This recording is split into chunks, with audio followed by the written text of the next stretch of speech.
లగాయతు 2021-2, 2021-3, 2011-3 వీళ్ళకి మ్యుటేషన్ చేసింది మీ ప్రభుత్వంలో అవునా కాదా? ప్రతిదీ మీడియా మిత్రులకు కూడా నేను డాక్యుమెంట్ ఇస్తాను.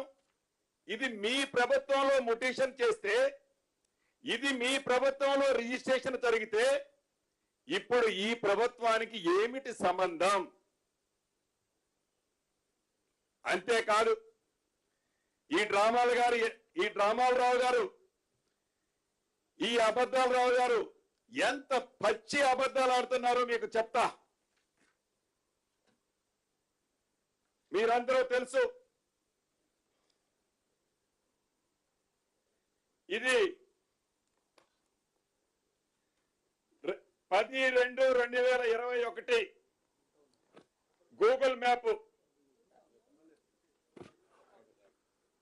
ఇది గూగుల్ మ్యాప్ 10/2/2021. ఇక్కడ అప్పటికి ఏమీ ఏర్పాటు చేయలే, ఏ రేకులు పెట్టలే, ఏ రోడ్లు వేయలే. అదే రకంగా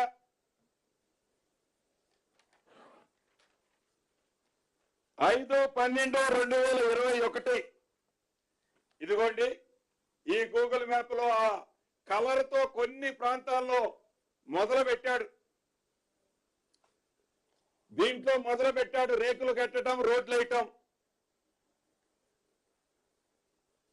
5/12/2021 ఇప్పుడు నేను చూపించే ప్రతిదీ మీకు గూగుల్లో కనిపిస్తుంది. ఇది నేనేం మ్యానిపులేట్ చేసేది కాదు. ఇది నా అధికారులు, నా ప్రభుత్వము నాకు తయారు చేసి ఇచ్చింది కాదు. అదే రకంగా 5/1/2022 ఇదిగోండి 90% ఆ కలర్ తో ఉండి రోడ్లు ఫార్మేషన్ చేసింది. 90% గూగుల్లో మీకు కనిపిస్తుంది ఈ పిక్చర్. 22 అదే రకంగా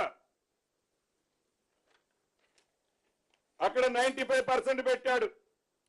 17/11/2022 ఇది ఫుల్ ప్లెడ్జ్ లో కలర్ తో మీకు స్పష్టంగా కనిపిస్తుంది. దీన్ని 2022 11వ నెలలో పూర్తిగా మీ టైంలో షీట్లు పెట్టి దానికి ఇన్నర్ సైడ్ లో పూర్తిగా రోడ్లు వేసింది మీ ప్రభుత్వంలో కాదా?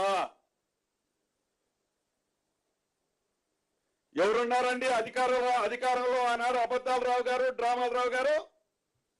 2022 నవంబర్ 17 అధికారంలో నీ దొరపాలనే ఉంది కదా.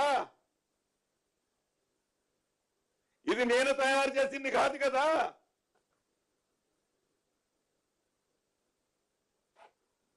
ఇలా ప్రతి మ్యాప్ లో కంటిన్యూషన్ గా ఈ ప్రభుత్వం వచ్చే నాటి వరకు ఒక 5 మ్యాపులు తెప్పించి పెట్టాను. ప్రతి మ్యాప్ లో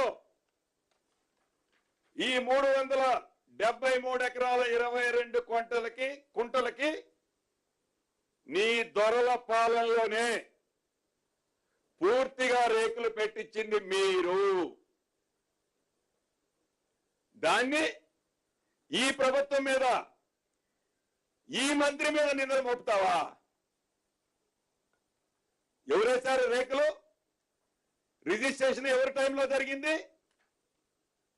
మ్యుటేషన్ ఎవరి టైంలో జరిగింది? ఇంకొక విచిత్రం చెప్తా. మేమేదో వాళ్ళు నాలా చేయమంటే మేము చేయనన్నాం. ఈ నాలా చేయనందుకు మేము కోర్టుకు పోయారు. కోర్టుకు పోయిన దాని మీద మేము కొట్లాడామంటున్నాడు. కోర్టుకు ఎప్పుడు పోయారయ్యా?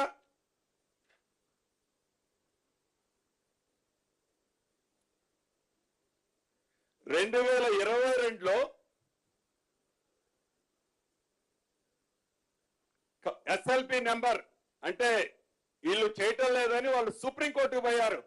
ఎస్ఎల్పి నెంబర్ 15/4/15 15/4/15 ఎస్ఎల్పి నెంబర్ 2022లో వాళ్ళు సుప్రీంకోర్టుకు పోతే ఆ ఎస్ఎల్పికి 22లో పోతే నీ ప్రభుత్వం ఉన్నంత కాలం కూడా నువ్వు దానికి కౌంటర్ వేయలే. నీ ప్రభుత్వం ఉన్నంత కాలం కూడా నువ్వు కౌంటర్ వేయలే దానికి. ఈ ప్రభుత్వం వచ్చిన తర్వాత 17/3/2025 గౌరవ ముఖ్యమంత్రి రేవంత్ రెడ్డి గారి నాయకత్వంలోని ఈ ప్రభుత్వం వచ్చిన తర్వాత రెవెన్యూలో ఏ కేసులు ఏ కోర్టులో పెండింగ్ ఉంటున్నాయని క్షుణ్ణంగా పరిశీలించిన తర్వాత దీని మీద ప్రభుత్వ పక్షాన పూర్తిగా కౌంటరు మా ప్రభుత్వం వచ్చిన తర్వాత వేసింది. మా ప్రభుత్వం వచ్చిన తర్వాత ఇది ప్రభుత్వ స్థలము,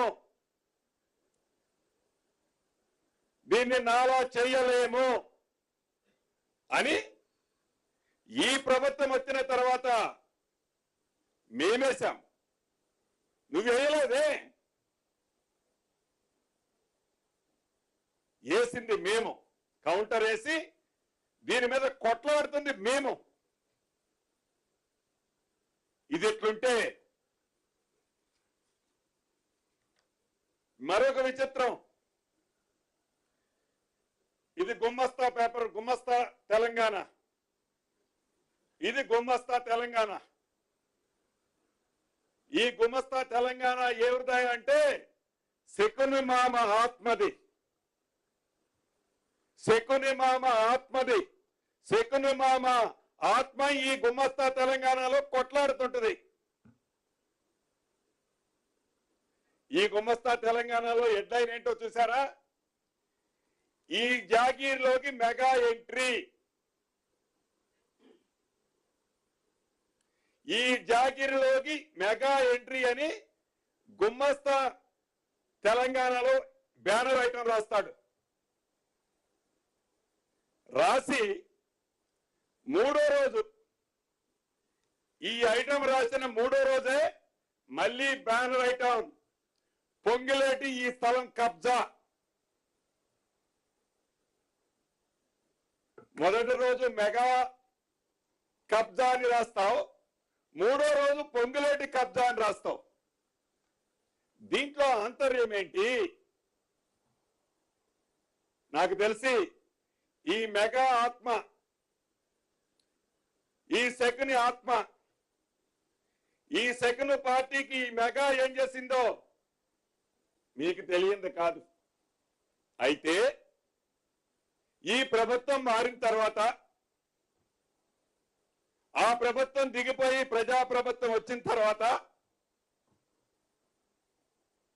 ఈ మెగా ఈ ల్యాండ్ని చేసుకుంటే వారికి ఉన్న డీల్స్ ఏవైతే ఏవో అనేది బ్యానర్ ఐటమ్ వేసిన రెండో రోజు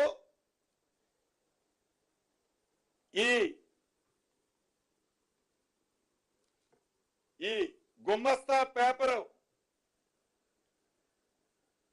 శకుని కొడుకు అబద్ధాలరావు ఈ మెగా అధినేత రహస్యంగా కలుసుకున్నారు.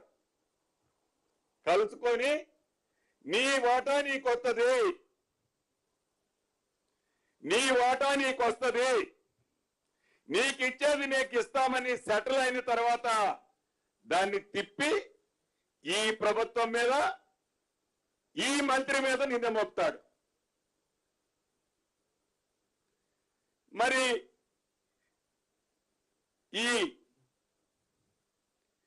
ఈయన రోల్ ఏంటి? అబద్ధాలు రావు రోల్ అంటే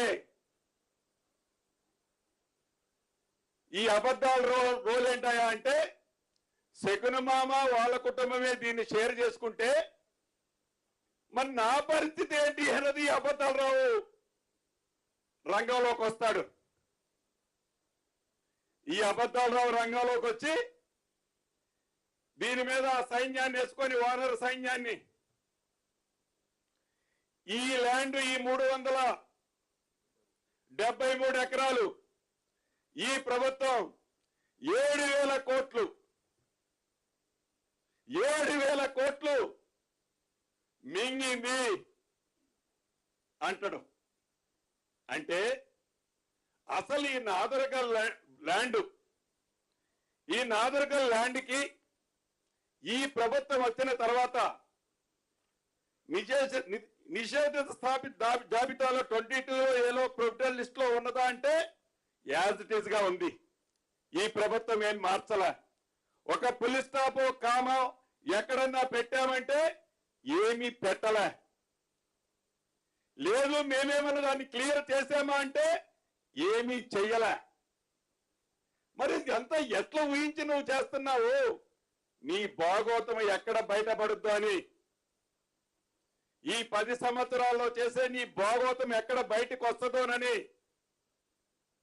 రోజుకొక అబద్ధం కల్పించుకొని ఈ ప్రజల మధ్య తిరగటమే తప్ప దీంట్లో అసత్యం ఎంతుందో సత్యం ఎంతుందో ఇప్పుడు నేను చూపించిన ఆధారాల ప్రకారం ఈ అబద్ధాలు రావు, డ్రామాలు రావు. ఏదో అధిపతి శకుని మామ సమాధానం ఈ తెలంగాణ రాష్ట్ర ప్రజలకు చెప్పాల్సిన అవసరం ఉంది. అంటే నీకు కమిషన్ వచ్చేంత వరకు మీ ప్రభుత్వంలో మీ కుటుంబానికి సంబంధించిన ఆస్తుల పంపకాలకు సంబంధించిన విషయాలు వచ్చేంత వరకు అవి పరిష్కరించుకునేంత వరకు డ్రామాలు రావు, అబద్ధాలు రావు. శకుని కూతురికి కూడా ఇవ్వాల్సిన వాటాలు ఇయ్యరు. ఆమె కూడా అనేక ఆరోపణలు చేసింది అబద్ధాలు రావు మీద. ఏ ఒక్క ఆరోపణలకైనా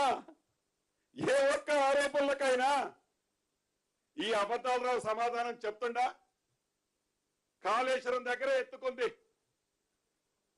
డైరీలు ఏదైతే ఫామ్ ఉందో వారి డైరీ గురించి ఎత్తుకుంది. ల్యాండ్ ఎక్విజిషన్ చేసిన అనేక భూముల్లో మళ్ళా తిరిగి ఎలా కబ్జా చేసిందో ఎత్తుకుంది. ఏ ఒక్కటైనా సమాధానం చెప్పిండా ఆ శకునమామ కూతురికి? నేను అడిగిన ప్రశ్నలు కాదు ఇవన్నీ, నేనేసే ప్రశ్నలు కాదు.